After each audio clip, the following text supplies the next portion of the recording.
अस्सलाम वालेकुम दोस्तों, खुशामदीद हमारे चैनल पर। यहाँ आपको मिलती है रोमानियन वीज़ा और इमिग्रेशन के तमाम मामलात की मुकम्मल इन्फॉर्मेशन। मैं हूँ मोहम्मद इफ्तिखार और आज हमारे साथ है एक दिलचस्प मवाद। आज हम जानेंगे रोमानियन ड्राइविंग लाइसेंस कैसे हासिल किया जाए। तो इसके हैं दो तरीके। अगर आपके पास पाकिस्तानी लाइसेंस है तो फिर कैसे रोमानियन ड्राइविंग लाइसेंस हासिल किया जाए, और अगर आपके पास पाकिस्तानी लाइसेंस नहीं है तो फिर कैसे हासिल किया जाए। तो पहले बात करते हैं पहले तरीके के बारे में। अगर आपके पास पाकिस्तानी लाइसेंस है तो कैसे आप रोमानियन ड्राइविंग लाइसेंस हासिल करें। तो आप करवाओगे पाकिस्तानी लाइसेंस को नोटराइज, उसको ट्रांसलेट किया जाएगा। वहाँ इधर अदारे होते हैं ट्रांसलेट करने वाले, तो वहाँ से आप उसको रीजनल लैंग्वेज से रोमानियन लैंग्वेज में ट्रांसलेट करवाओगे। ट्रांसलेट करने के बाद फिर उसके साथ लगेगी आपके पासपोर्ट की एक कॉपी और टीआरसी की एक कॉपी, और आप जाओगे ड्राइविंग लाइसेंस के एक अदारा है, उसका नाम है डीआरपी सीआईबी। इस अदारे में जाते हो, फॉर्म फिल करते हो और ये अपना फॉर्म फिल करने के बाद जमा करवा देते हो फीस के साथ। तो 1 महीना 30 दिन के अंदर आपका ड्राइविंग लाइसेंस बनकर आपके उस एड्रेस पर आ जाता है जो आप फार्म के ऊपर फिल करते हो, लिखवाते हो कि हम किधर इसको रिसीव करना चाहते हो, तो वहाँ पर आ जाता है। और अभी बात करते हैं दूसरे तरीके के बारे में कि अगर आपके पास पाकिस्तानी लाइसेंस नहीं है तो फिर कैसे हासिल करें। तो वो भी आसान है।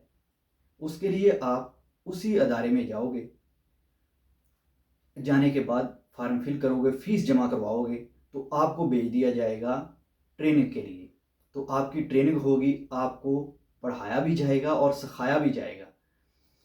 तो 50 घंटे की ट्रेनिंग है आपकी। 50 घंटे की ट्रेनिंग में वो 50 घंटे लगातार नहीं होगी, उनको डिवाइड कर दिया जाएगा। थोड़े घंटे एक दिन और उसके अगले दिन, और जैसे थोड़े थोड़े घंटे आपको बनाया जाएगा। और जब भी आपकी 50 घंटे की ट्रेनिंग वो मुकम्मल होती है तो फिर आपका ड्राइविंग लाइसेंस अप्लाई कर दिया जाता है। तो वो ड्राइविंग लाइसेंस आपको 1 महीना 40-45 दिन के अंदर आपके उसी ड्रेस पर पहुंच जाता है जो आप उधर लिखवाते हो, लिखते हो कि किधर आप रिसीव करना चाहते हो। वैसे तो आपके टीआरसी पे एक एड्रेस होता है लिखा हुआ जिधर आपकी रिहाइश है, उसके अलावा भी आप एक दूसरा एड्रेस वहाँ लिखवा सकते हो कि जहाँ आप उसको रिसीव करना चाहते हो। तो आपको वहाँ आपका ड्राइविंग लाइसेंस रिसीव हो जाता है। अभी हम चलते हैं कंप्यूटर की स्क्रीन पर, तो देखते हैं कि कहाँ मिलेगा नोटराइज वालों का दफ्तर और कहाँ वो दफ्तर मिलेगा जहाँ पर आपने ये अप्लाई करना है। अभी हम देखते हैं कि ये नोटराइज कहाँ से करवाना है और किस ऑफिस में जाना है। तो शुरू करते हैं। तो इसके लिए आपने गूगल पे ये लिखना है DRPCIV, उरादिया या तिमिशवारा या बुकारेस्ट। जिस सिटी में भी हो उस सिटी का नाम लिखो, तो जो भी नज़दीक होगा आपके पास आ जाएगा। और नोटराइज कहाँ से करवाना है उसके लिए आपने लिखना है ये। नोटराइज करवाने के लिए ये लिखें, और लिखने के बाद अपने सिटी का नाम लिखें और उसको सर्च कर दें। जो भी नज़दीक होगा वो सामने रिजल्ट आ जाएगा, तो आप वहाँ पर जा सकते हो। डायरेक्शन पे क्लिक करें और वहाँ चले जाएं।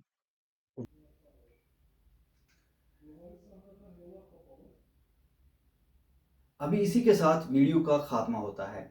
अगर आपको किसी और मदद की ज़रूरत हो या किसी और टॉपिक पर वीडियो देखना चाहते हो तो हमें कमेंट्स ज़रूर करिएगा। हम उसी टॉपिक पर वीडियो बनाएंगे जो आप चाहते हो। हम आपकी मदद के लिए तैयार हैं। आपको व्हाट्सएप नंबर इस चैनल की डिस्क्रिप्शन में और वीडियो की डिस्क्रिप्शन में मिल जाएगा। वहाँ से आप हमारे नंबर पर मैसेज कर सकते हो अगर आपको कोई मालूमात चाहिए, अगर आपको कोई मदद चाहिए। तो आप भी हमारी मदद करिएगा वीडियो को लाइक करके, चैनल को सब्सक्राइब करके और वीडियो को शेयर करके। अल्लाह हाफिज़।